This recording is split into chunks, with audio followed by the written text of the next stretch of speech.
personagens são duais e que eles podem parecer uma coisa e não ser exatamente assim, como a Maia sempre percebe isso no livro. E no livro 2, talvez isso se manifeste um pouco mais claramente. Será?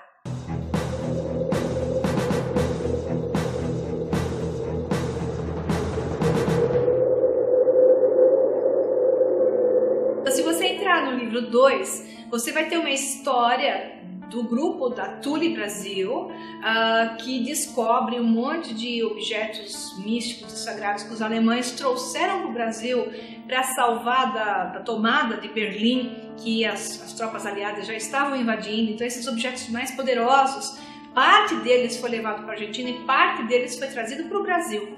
Então o grupo da Tule Brasil descobre esses objetos e começa a ter a aventura, e a sociedade Vril começa a perseguir novamente David Maia e seus amigos para conseguir obter esses objetos e sua manipulação. A história é fantástica porque ela é uma descoberta atrás de outra descoberta, uma coisa que se liga a outra, enigmas fantásticos que estão inseridos no livro e coisas que o público não vai conseguir nem imaginar, que faz parte da história do Brasil, é uma parte histórica entre Brasil e Argentina pós-guerra, que de fato aconteceu, que eu, claro, alterei a história, mas eu peguei os dados reais e joguei no livro, misturando essa simbologia, esse misticismo e muita ciência para desmistificar o misticismo, esclarecendo a tecnologia que envolveu esses vulgos objetos sagrados.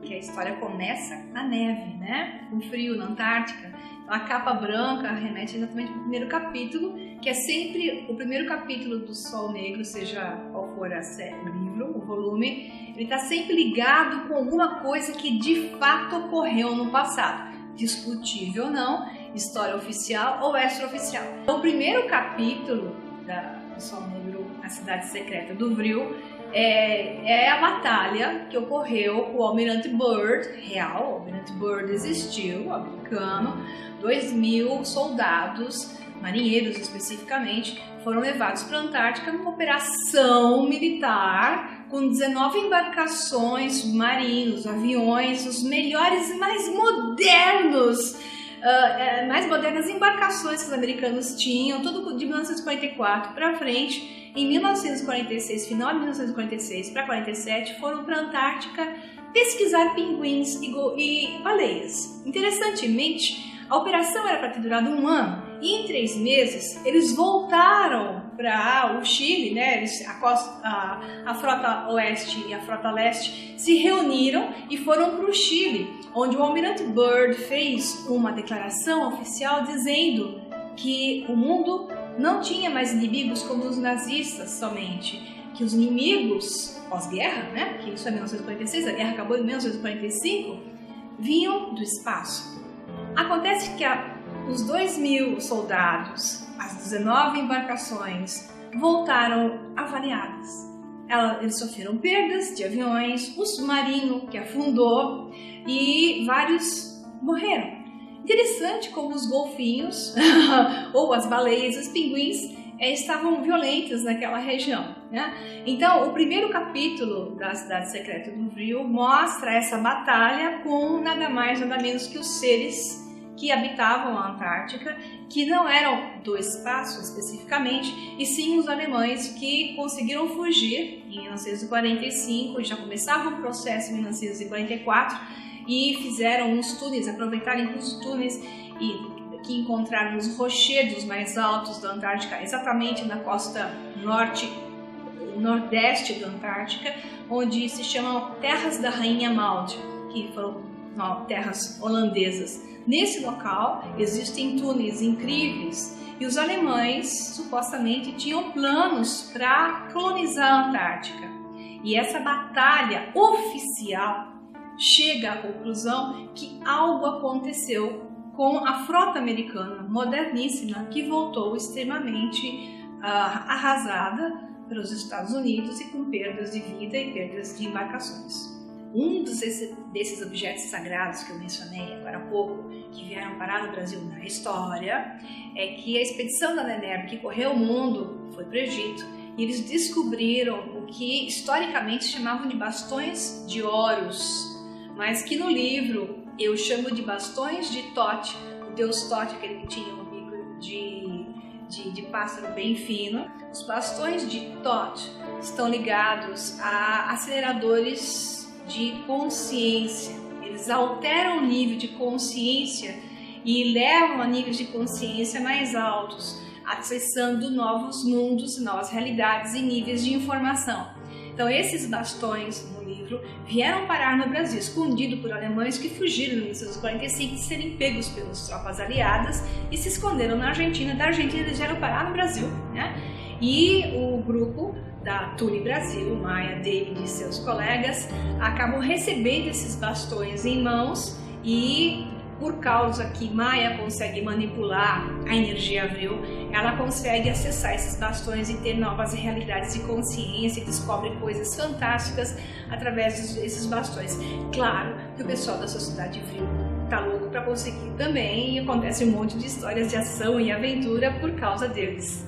Tem um capítulo, que é o capítulo 13, tá ligado com os Templários, nada é por acaso. Então Chartres foi levantada e foi colocada ali graças a um monte de gente de conhecimento esotérico, e os Templários têm tudo a ver. Como diz Lawrence Gardner, que é um historiador já falecido, Mufkuts é aquele pão de ouro, de pó, que é um pó, parece o pão, que na Bíblia se chama até de maná, que é man dos egípcios. Os judeus chamaram isso de maná, mas originalmente a palavra raiz é do egípcio antigo, que é o pão do faraó. Foi descoberto nos anos 80 o templo de Hathor, no Egito, dentro do templo de Hathor, nas proximidades, descobriram mais de 20 toneladas de um estranho pó.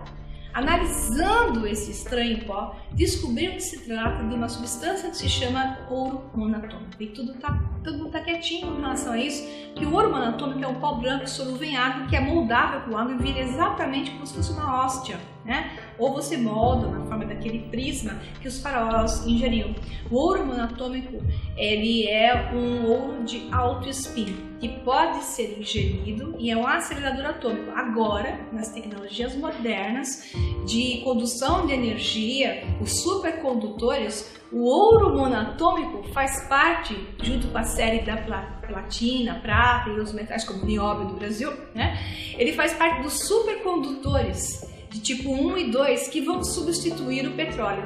Os egípcios produziam toneladas desse ouro monatômico que, por acaso, interessantemente, se diz que os templários colocaram nos vitrais de Chartres e que, mais interessantemente ainda, diz que a Arca da Aliança estava localizada no centro do labirinto de Chartres e que, segundo outras teorias, a Arca da Aliança era um gerador de energia e que, se os vidros de Chartres tinham ouro monatômico, o sistema ali podia gerar uma distorção de espaço e tempo devido à aceleração de energia que era gerada no local. O sino nazista é um projeto incrível, ele foi o mais secreto projeto alemão, das grandes armas secretas de Hitler e dos nazistas, que tinha como objetivo a purificação do tório 232 para o urânio 232 e até o urânio 233. Os nazistas tiveram o primeiro acelerador de partícula da história. Os alemães construíram o sino, que é o Die Glocke, onde faziam essa aceleração e purificação do urânio. Só que durante a purificação do urânio, que essa instalação de pesquisa era na Polônia, eles colidiram com algumas coisas interessantes. Ao acelerar a partícula, o sino, que devia pesar 1 ou 2 toneladas, ele começou a levitar. Houve uma distorção de espaço e tempo, e por supercondução, a aceleração das partículas gerou o que? O cancelamento da gravidade. Parte do sino passava para uma outra dimensão. Então tudo que os nazistas fizeram foi trazer informações de povos antigos e, canalizando com as betas da Sociedade Abril, criaram esse sino fantástico, purificavam o urânio, por isso os alemães estavam na frente nas bombas atômicas, porque eles tinham urânio purificado, 232, em grande quantidade, que acabou vindo de submarino para regiões provavelmente do sul, que não se sabe para onde foi levado através dos U-boats alemães, fantasticamente evoluídos, electroboats, levaram esse urânio purificado dos nazistas, Haunebus nazistas, né? São projetos, protótipos que realmente existiram no papel. Em 1945 foi uma corrida para tomar Berlim, os russos chegaram primeiro, os americanos estavam se matando para chegar antes. Não é porque eles queriam salvar o mundo, e sim porque eles queriam se apoderar das informações da altíssima tecnologia que os alemães tinham e estavam em planos, em projetos dentro dos bunkers. Então, os projetos que foram encontrados são projetos que existem, muitas fotos que existem dessas naves espaciais, que é do Haunebu 1 ao Haunebu 7, Vril 1 ao Vril 7. Então, os Haunebus eram motores, eram como se fossem disquinhos voadores, através de vórtice eletromagnético, que utilizavam o motor à base de mercúrio. Supostamente a tecnologia existiu, supostamente os Haunebus existiram. Depois, na versão Vril, nem mercúrio mais eles utilizavam água, porque o Vril, que é a energia eletromagnética, pode ser obtida em motores magnéticos com água, e depois dos anos 60, para ver como isso é uma realidade, houveram o John Searle, um inventor inglês, fantástico homem, ele repetiu o projeto alemão em um modelo mais avançado, fazendo os discos também levitarem e acabaram com esse homem, claro, mas ele está vivo até hoje, acabaram com a tecnologia dele, por aí vai. Quer dizer, alguém se apodera dessa tecnologia. Essa tecnologia provavelmente existiu. Então, no livro, eu coloco um pouco ficção, existindo, e esses foram as naves Haunebus que em 1945 conseguiram fugir da Alemanha, indo para a Antártica ou indo para a Argentina, e um deles acaba parando no Brasil e tem a história que eu aproveito e evoluo nos tempos atuais com um Haunebu inserido na história. O Dr. Schumann, um dos grandes físicos e cientistas alemães, Victor Schauberger e Karl Chapeller, trabalharam direto na tecnologia de energia limpa. Eles queriam livrar o mundo do que eles consideravam, esse é o lado interessante do nazismo, do que eles consideravam o lado demoníaco do mundo, que eram os que estavam dominando a indústria de petróleo e os motores a explosão, que eles chamavam que os motores a explosão eram demoníacos porque eles destruíam o ambiente, poluíam e acabavam com as fontes minerais do planeta. Então, a maior parte da ação do livro está na Serra do Roncador, são as batalhas que ocorreram entre o que eu chamo de homens morcego, que na verdade o povo do Roncador declara que eles existem, que eles saem das cavernas da Serra do Roncador e que eles têm uma ancestralidade ligada, segundo a lenda deles, os homens que vieram do céu, né? Então, aproveitando a história dos homens que vieram do céu, eu usei o cenário da Serra do Roncador e suas cavernas mágicas e míticas e desenvolvi a história. Qual que é a cidade secreta do Vril? Cidade secreta do Vril são várias possibilidades. O livro começa a mostrar várias possibilidades e as pessoas vão andar na história pensando. O livro começa com a história da Antártica. As pessoas, então a cidade secreta do Vril é essa cidade onde os alemães estavam escondidos com seus Haunebus, suas naves espaciais, né? Escondidos lá e que derrubaram a frota do Almirante Byrd. A história vai evoluindo. Aí tem uma história lá do sul do Brasil, onde tem toda uma explanação a respeito do que aconteceu entre os nazistas que foram para lá e o povo do sul do Brasil. E o pessoal vai dizer, então é essa cidade, está no meio do livro. Aí vai andando a história e vai parar numa região do Brasil fantástica, onde a história é feita, o desfecho dela, e o pessoal vai dizer, essa é a cidade secreta do Vril. A graça é você decidir qual é a cidade secreta do Vril. Será que você consegue descobrir de fato qual é?